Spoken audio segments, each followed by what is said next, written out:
لا إله إلا الله وحده لا شريك له له الملك وله الحمد وهو على كل شيء قدير. വളരെ അനായാസകരമായി തന്നെ ഓരോരുത്തർക്കും ചൊല്ലാൻ കഴിയുന്ന ഒരു ദിക്റാണ്. നബി സല്ലല്ലാഹു അലൈഹി വസല്ലമ ഈ ദിക്റിനെ കുറിച്ച് പറഞ്ഞത്,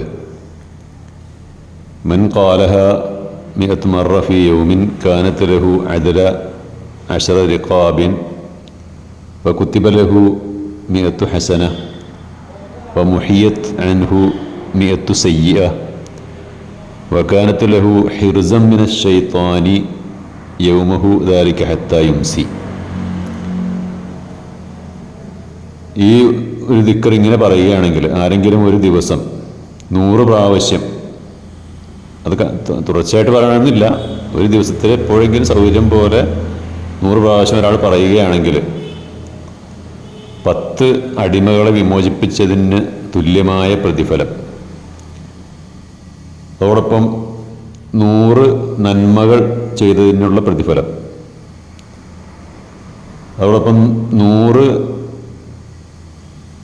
ദുഷ്പ്രവൃത്തികൾ അല്ലെങ്കിൽ ദുഷ്കർമ്മങ്ങൾ അയാളിൽ നിന്ന് മായ്ച്ചു കളയും അല്ലാഹു തആല. എന്ന് മാത്രമല്ല, അന്നേ ദിവസം രാവിലെ മുതൽ വൈകുന്നേരം വരെ പിശാചിൽ നിന്ന് ഒരു രക്ഷാകവചം അയാൾക്കുണ്ടായിരിക്കും. അതായത് പിശാചിൻ്റെ യാതൊരു ഉപദ്രവവും ഉണ്ടാകുകയില്ല എന്നർത്ഥം. അപ്പോൾ കഴിയുന്നതും ഒരാൾ 100 പ്രാവശ്യം രാവിലെ തന്നെ ചൊല്ലാൻ ശ്രമിക്കുക. ഇനി അതിന് കഴിഞ്ഞില്ലെങ്കിൽ കഴിയുന്നത് കിട്ടുന്ന സമയം അനുസരിച്ച്, ഇതിന് ഉറക്കെ പറയണമെന്നൊന്നുമില്ല. അപ്പോൾ നമ്മൾ വാഹനത്തിൽ സഞ്ചരിക്കുമ്പോഴോ നടന്നു പോകുമ്പോഴോ അല്ലെങ്കിൽ ജോലി ചെയ്തുകൊണ്ടിരിക്കുമ്പോഴോ എന്തെങ്കിലും ജോലിയൊക്കെ ചെയ്തുകൊണ്ടിരിക്കുമ്പോഴോ ഏതവസരത്തിൽ നമുക്ക് നമ്മുടെ മനസ്സിൽ പറഞ്ഞാലും മതി. അപ്പോൾ 100 പ്രാവശ്യം എല്ലാവർക്കും പറയാൻ കഴിയുന്ന, വളരെ എളുപ്പകരമായി നിർവഹിക്കാൻ കഴിയുന്ന ഒരു നല്ലൊരു ഇബാദത്താണ്, ഒരു നല്ലൊരു ദിക്റാണ് ഇത്. ലാ ഇലാഹ ഇല്ലല്ലാഹ് വഹ്ദഹു ലാ ശരീക ലഹ് ലഹുൽ മുൽക്കു വലഹുൽ ഹംദു വഹുവ അലാ കുല്ലി ഷൈഇൻ ഖദീർ.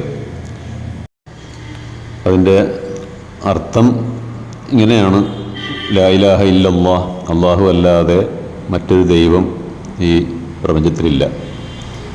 വഹ്ദഹു, അവൻ ഏകനാണ്. ലാ ശരീക ലഹു, അവനൊരു പങ്കാളിയുമില്ല. ലഹുൽ മുൽക്കു, അവനാണ് സർവ ആധിപത്യവും.